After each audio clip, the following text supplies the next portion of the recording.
এই সেই ডিভাইস যেটা কারেন্ট চলে গেলেও আপনার ওয়াইফাইকে একদম অ্যাক্টিভ রাখবে, বন্ধ হতে দিবে না। দেখেন লোডশেডিংয়ে তো এমনি বিরক্ত লাগে, কারেন্ট যদি চলে যায়, যদি ইন্টারনেটও না থাকে তাহলে তো কি করবো, আর সবসময় তো ফোনে ডাটা থাকে না। তো ডাটা কেনার দরকার নাই ভাই, এরকম একটা ডাব্লিউজিবি মিনি ইউপিএস নিয়ে নেন, তাহলে আপনি নিশ্চিন্তভাবে ইউজ করতে পারবেন।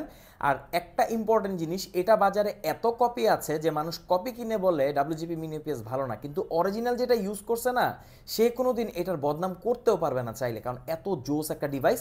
আর আমাদের কাছে কিন্তু আপনি 100% অরিজিনালটাই পাচ্ছেন, বাজারে অন্য জায়গা থেকে কপি না কিনে আপনি আমাদের কাছ থেকে অর্ডার করে ফেলতে পারেন নিশ্চিন্তে। এই হচ্ছে বক্স, বক্সের প্রয়োজনীয় সকল কেবল আর কনভার্টার দেওয়া থাকে, সব ধরনের রাউটারে আপনি ইউজ করতে পারবেন একদম নিশ্চিন্ত মনে। জাস্ট অ্যাডাপ্টারটা আপনাকে আলাদা কিনে নিতে হবে, অ্যাডাপ্টারও আমাদের কাছে আছে, যেটা হচ্ছে গিয়ার আপের অ্যাডাপ্টার। এটার সাথে কিন্তু কোনো অ্যাডাপ্টার আসে না, অনেকে কিন্তু কনফিউজ থাকে, অনেকে কম্বো তৈরি করে দেয়, কিন্তু এই অ্যাডাপ্টারের কোয়ালিটিগুলো ভালো হয় না। আপনি এটার সাথে এটার জন্য অপটিমাইজ করা অ্যাডাপ্টার আমাদের কাছে পাবেন, সেটাও আমাদের কাছে একদম রেডি স্টক। আর এটা দেখেন ডাব্লিউজিপি মিনি ইউপিএস এর যে অরিজিনালটা এমনই হয়, 8800 এমএএচের ব্যাটারি থাকবে, অনেকেরটায় 8000 এমএএচের থাকে, ওগুলো হচ্ছে কপি, ওগুলো আপনি অ্যাভয়েড করার ট্রাই করবেন।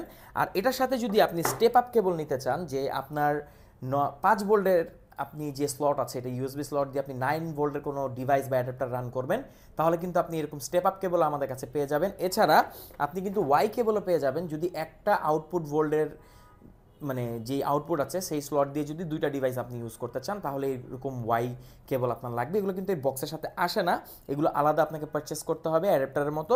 এছাড়া অন্যান্য সকল কনভার্টার আর কেবল এটার সাথেই পাবেন। আর এই যে ডাব্লিউজিপি মিনি ইউপিএস, এটা খুবই জোস একটা জিনিস। আপনি এখন 2024 এসেও যদি আপনার ওয়াইফাই বন্ধ হয়ে যায়, আসলে এটা অনেক কষ্টের। তো এখন আপনি বলতে পারেন যে ডাব্লিউজিপি মিনি ইউপিএসের মধ্যে আপনি কোনটা নেবেন, আপনার জন্য কোনটা বেটার। ওকে, শুরুতেই আপনাকে একটা জিনিস খেয়াল রাখতে হবে, ডাব্লিউজিপি মিনি ইউপিএসের যেই মেইন আপনার অনু থাকবে, অনুর জন্য যেটা আপনি ইউজ করবেন, তো অনুটা হচ্ছে 12 ভোল্টই থাকে। সো আপনাকে 12টা এখানে কমন রাখতে হবে। এবার দেখতে হবে আপনার রাউটারের ভোল্ট কত। এর জন্য আপনার রাউটারের যে অ্যাডাপ্টার আছে, অ্যাডাপ্টারটার মধ্যেই লেখা আছে আউটপুট, যদি 9 হয় তাহলে নিয়ে নেবেন আপনি 5 9 12, আর যদি সেটা 12 হয় তাহলে নিয়ে নেবেন এই যে 5 12 12। ইউজুয়ালি এই দুইটা ভ্যারিয়েন্টই হয়। এছাড়া যদি এমন হয় যে আপনি অলরেডি ডাব্লিউজিপি মিনি ইউপিএস নিয়ে নিয়েছেন এবং আপনার রাউটারটাকে চেঞ্জ করতে চাচ্ছেন, ধরেন আপনি 5 9 12 নিয়েছেন, এখন আপনি আরেকটা রাউটার নিলেন যে রাউটারটা হচ্ছে 12 ভোল্টের, এখন তো আপনার 12 12 আউটপুট রাখবে, কিন্তু এটাতে তো নাই। সেক্ষেত্রে আপনাকে নিয়ে নিতে হবে এই ওয়াই কেবল। এই ওয়াই কেবলটি যদি নিয়ে নেন, তাহলে আপনি 12 ভোল্টের যে আউটপুট আছে সেটা দিয়ে আপনি একটা রাউটার আর একটা অনু আপনি রান করতে পারবেন ইজিলি।